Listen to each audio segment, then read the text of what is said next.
여러분, 한 나라의 운명이 단 몇 명의 지도자에 의해 어떻게 바뀔 수 있는지 궁금하지 않으신가요? 오늘은 유다 왕국을 뒤흔들었던 4명의 왕, 이들의 이야기를 통해서 한 사람의 믿음이 나라 전체의 흥망성쇠를 어떻게 결정짓는지 그 놀라운 영적 원리를 발견해 보려고 합니다. 성공과 실패, 교만과 겸손, 그 극적인 갈림길을 지금부터 함께 따라가 보시죠. 자, 오늘은 이렇게 진행될 거예요. 먼저 역대하 26장, 성공의 정점에서 교만으로 추락한 우시야 왕 이야기부터 시작할 겁니다. 그리고 그의 아들과 손자가 걸었던 정말 극명하게 다른 두 갈림길을 살펴본 뒤에 마침내 그 암흑길을 끝내고 모든 것을 회복시킨 히스기야 왕의 위대한 개혁까지 이들의 삶을 따라가면서 하나님의 일하심을 생생하게 느껴보겠습니다. 자, 첫 번째 인물입니다. 바로 우시야 왕. 와, 이 왕의 시작은 정말 대단했거든요. 그런데 그 끝은 너무나도 비극적이었습니다. 그의 삶이 오늘 우리에게 뭘 말해주고 있는지 한번 깊이 들어가 보죠. 우시야가 어떻게 그렇게 성공할 수 있었을까요? 그 비결이 뭘까요? 성경은 아주 명확하게 딱 한 가지를 이야기합니다. 역대하 26장 5절을 보면요. 그가 여호와를 찾을 동안에는 하나님이 형통하게 하셨더라. 네, 바로 이거예요. 그거 뭐 특별히 똑똑하거나 강해서가 아니었어요. 하나님을 찾았기 때문이라는 거죠. 모든 성공의 시작점이 바로 여기였습니다. 정말 대단하지 않나요? 국방, 농업, 심지어 신무기 개발까지 손대는 것마다 대성공이었습니다. 그런데 성경은 뭐라고 말하냐면요. 그 모든 게 우시야의 능력이 아니라 하나님이 기이하게 도우셨기 때문이라고 말합니다. 말 그대로 놀라운 도움이었던 거죠. 그의 힘과 지혜, 사실 전부 하나님에게서 온 거였습니다. 그런데 바로 여기서 문제가 시작됩니다. 너무 강해지니까 그 힘이 마치 자기 것인 양 착각하기 시작한 거예요. 마음속에 교만이 스며들기 시작했죠. 이거 정말 중요한 포인트 같아요. 성공 자체가 문제가 아니라 그 성공을 어떻게 받아들이느냐 하는 우리의 태도가 모든 걸 결정한다는 거죠. 결국 교만은 그를 선을 넘게 만들었어요. 왕이면 왕의 역할만 해야 하는데 제사장만 할 수 있는 일까지 하려고 성전에 들어간 겁니다. 생각해보세요. 제사장 80명이 뜯어 말렸는데도 막무가내였어요. 그 순간 바로 그 자리에서 이마에 나병이 생겨버립니다. 하나님의 영역을 침범한 대가, 정말 끔찍했죠. 결국 평생을 혼자 격리돼서 살다가 죽음을 맞이하게 됩니다. 자, 이제 우시야 다음 세대로 넘어가 볼까요? 그의 아들 요담과 손자 아하스. 이 두 왕의 이야기는 정말 극과 극입니다. 똑같은 할아버지 밑에서 뭘 보고 배웠길래 이렇게 다른 길을 갈 수 있었는지 그 결과를 보면 정말 많은 것을 생각하게 합니다. 이 표를 한번 보세요. 그냥 한눈에 딱 들어오죠? 요담은 할아버지의 좋은 정은 본받았지만 그 치명적인 실수, 교만하게 성전에 들어간 건 절대 따라하지 않았어요. 현명했죠. 근데 그의 아들 아하스는 어땠나요? 아예 성전 문을 닫아버리고 심지어 자기 자식을 불에 태워 우상에게 바치는 정말 상상도 못할 죄를 저지릅니다. 결과요? 보시는 그대로입니다. 한 명은 나라를 점점 강하게 만들었고 다른 한 명은 나라를 완전히 망하게 만들었습니다. 요담이 강해진 비결, 그게 뭘까요? 역대하 27장 6절에 그 답이 있습니다. 그의 하나님 여호와 앞에서 바른 길을 걸었으므로. 뭐 대단한 업적을 세워서가 아니었어요. 그저 매일매일 하나님 앞에서 올바른 길을 걷기 위해 애썼다는 거죠. 바로 그 꾸준함과 겸손함이 그의 진짜 힘이었습니다. 반면에 아하스를 보세요. 정말 안타까운 건요. 나라가 어려워졌을 때 하나님을 찾아야 하잖아요. 근데 이 왕은 정반대였어요.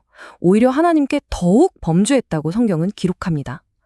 자기를 공격한 나라의 신들에게 가서 제발 도와주세요 하고 빌었다는 거예요. 참, 위기가 닥치니까 그의 진짜 믿음이 어떤 거였는지 그대로 드러난 거죠. 이 아하스의 모습을 보면서 우리 자신에게 한번 질문을 던져보면 어떨까요? 여러분은 힘든 일이 생길 때, 정말 공고할 때 어디로 가시나요? 하나님께 더 바싹 붙으시나요? 아니면 다른 걸 의지하려고 하시나요? 자, 이 질문을 가지고 이제 어두운 시대를 끝내 희망의 이야기로 한번 넘어가 보겠습니다. 정말 캄캄했던 아하스의 시대가 끝나고 드디어 구원투수가 등판합니다. 바로 히스기야 왕입니다.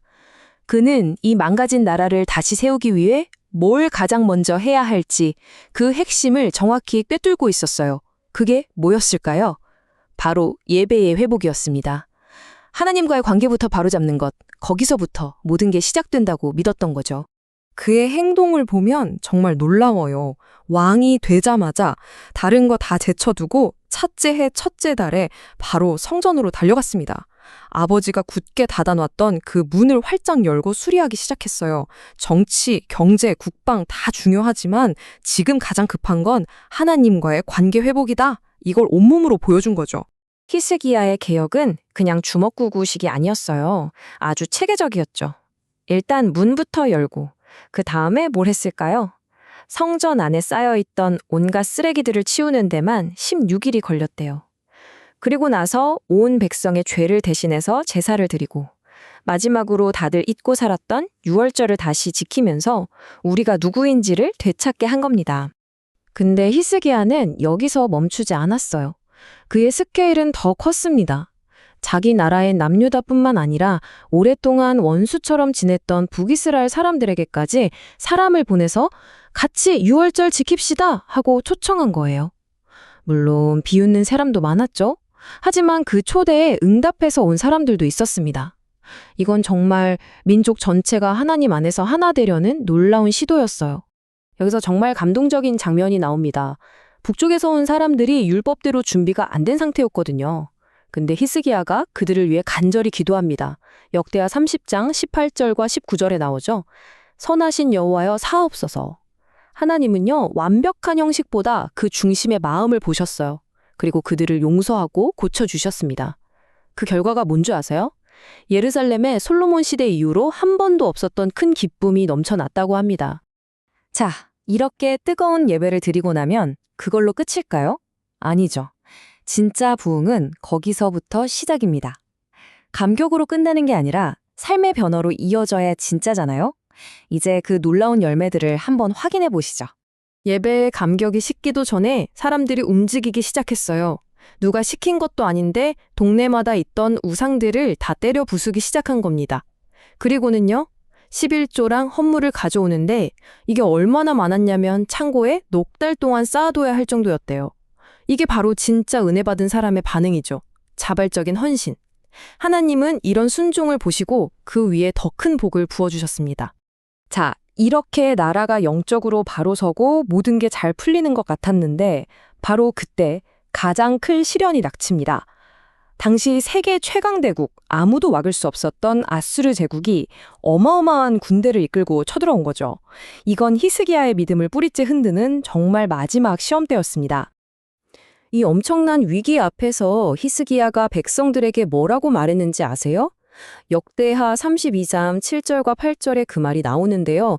저들과 함께하는 자보다 우리와 함께하시는 이가 더 크다. 저들에게는 육신의 팔뿐이지만 우리에게는 우리를 도우시는 하나님 여호와가 계시다. 와, 이건 그냥 군사력 비교가 아니에요. 눈에 보이는 현실을 완전히 압도하는 믿음의 선포였죠. 아수르 왕은 계속해서 하나님을 모욕하면서 심내전을 펼쳤어요. 이때 히스기야가 뭘 했을까요? 전쟁 회의를 소집한 게 아니었습니다. 그는 이사야 선지자와 함께 성전에 들어가서 부르짖어 기도했습니다. 그러자 정말 믿을 수 없는 일이 일어났죠. 하나님이 천사 한 명을 보내셨는데 하룻밤 사이에 그 막강했던 아수르 군대가 전멸해버렸습니다. 이 승리는 인간의 칼과 창이 아니라 오직 기도로 얻어낸 승리였습니다. 하지만 이야기의 끝은 이렇습니다. 이렇게 위대한 히스기야도요, 한 번은 넘어졌습니다.